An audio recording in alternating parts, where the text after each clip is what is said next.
This is our garden. We spend so much time here during the summer, and it's so much fun to grow things from start to finish. We've grown some really beautiful vegetables over the years.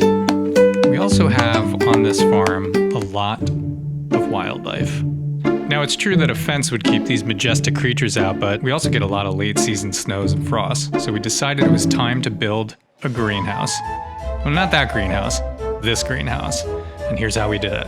First, we needed to level a location. We picked a spot near the existing garden and got to work with hand tools. It was around this time that our kids said, maybe this is a little too far from the house.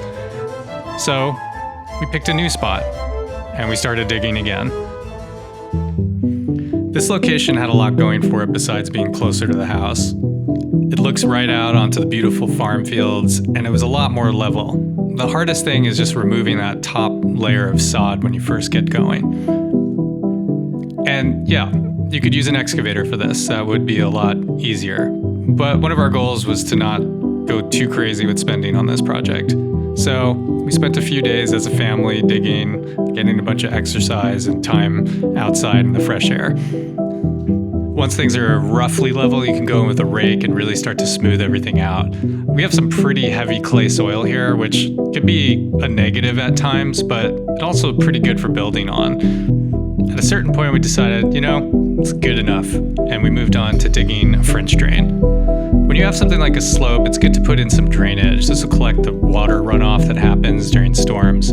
So we had some gravel on hand, some extra red rock, and we put that in a trench, followed by some perforated PVC pipe. This will take the water out of the site and drain it into our drainage ditch. While I was working on that, Colleen continued digging to create a landing. This way we could have some steps that come down to the greenhouse site. I filled the rest of the French drain with the remaining pipe, and then we covered it up with gravel, and we were ready to start construction. We set up a tarp. This way we wouldn't scratch the pieces of aluminum, but then we could also be organized about the whole process. We read the instructions about 5 to 30 times, and when we thought we might have an idea of what we were doing, we started to lay the pieces out on the site. The first part of the process is constructing the base. The entire kit pretty much goes together the same way. It's these aluminum pieces that you tie together with nuts and bolts. And part of the base are a series of tent stakes, essentially, that anchor the entire structure into the ground. This is also our chance to make sure that everything was level, even if the site itself wasn't perfectly level. Then, got our first vertical elements. Starting to feel like we're actually building something. These pieces will eventually become the door frame.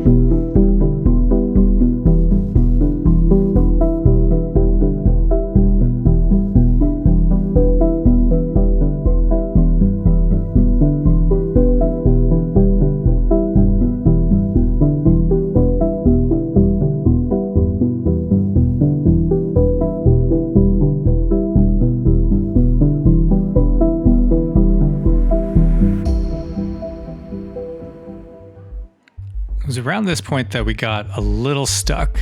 The instructions were a bit unclear as to how these horizontal pieces would actually attach. And at first we thought maybe we were supposed to drill through the aluminum. I'm glad we didn't, because what you're supposed to do is slide the bolts through these grooves in the aluminum. It's not really intuitive, the instructions weren't clear, but we finally figured it out, and then we were moving once again. And then before we knew it, it was time to start putting in the polycarbonate panels. Now, the most important thing with these is that they have two sides, and one has a UV protection, and this is going to prevent these panels from disintegrating over time, and the other doesn't. So it's marked in the instructions and on the sheets which side is which. So we took painstaking care to make sure that we kept track of which side was which, and we only peeled off a little bit of the protective film, which we wouldn't remove completely until later once everything was assembled.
the windows in the greenhouse don't move, but there are some venting windows, and these need to be assembled individually.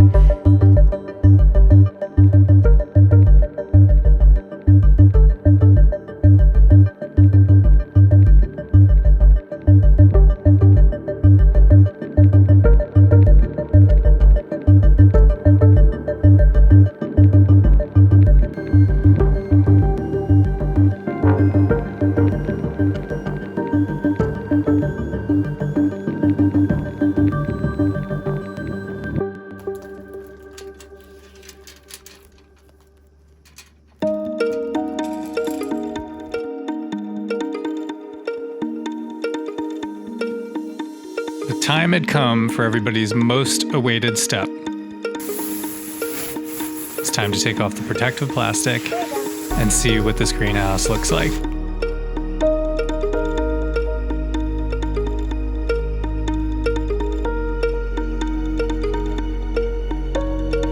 We'd finally gotten down to the last few steps. The greenhouse comes with a gutter system, so we installed that, and then we started putting on the doors.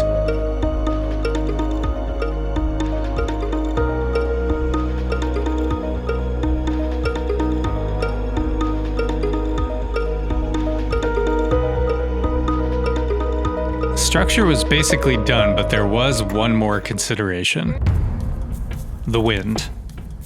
We get a lot of wind up here, and this greenhouse isn't the most sturdy thing in the world. So Colleen grabbed some extra rocks to further anchor down the structure. We thought for the inside it would be fun to do an earthen floor. This is something we've been wanting to try for a while, and it's basically a mix of sand, clay, straw, and water. Everybody had lots of fun working with this material. Now, this would form a floor for the greenhouse, but we thought it also might help further glue the structure down and kind of seal things up a bit.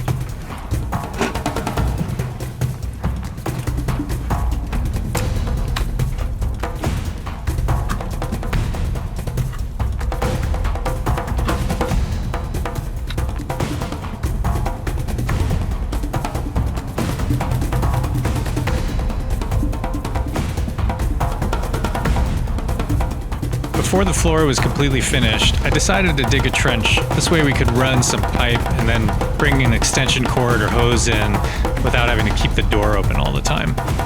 The floor was starting to really come along, but there was an issue with cracking. So Colleen got back to work on the mixture and found that a much higher percentage of sand was the key to really reducing the amount of cracking in the earthen floor. And just when she was getting something that was really working, we remembered that in Oregon, it rains a lot. And despite putting silicone everywhere we could imagine, it still leaked a ton. And this water just destroyed the earthen floor. So we pivoted and started to bring in some gravel to finish things off. It's time to start thinking about what was going to go into this greenhouse. Colleen and the kids do a lot of foraging in the summer, finding things like hazelnuts and cool species like white bark raspberry. These are great food forest crops, and bringing them closer to the house would be awesome. So we went out and took a bunch of cuttings and then brought them back and started putting them into pots.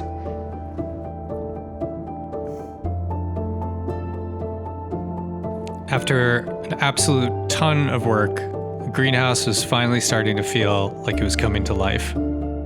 We did go to the garden store and each pick out something. We got some peach trees and some citrus, and we even managed to save a section of that earthen floor, which is everyone's favorite place to sit.